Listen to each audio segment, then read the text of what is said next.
والاعتراض على الأقدار، فهي من أخطر أمراض القلوب.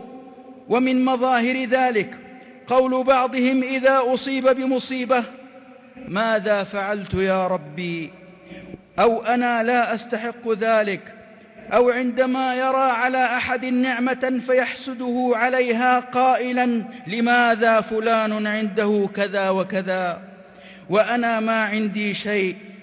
وكذلك ما يقوله بعضهم إذا أصيب شخص بمصيبة: فلان مسكين لا يستحق ما جرى له، أو لا يستأهل هذه العقوبة.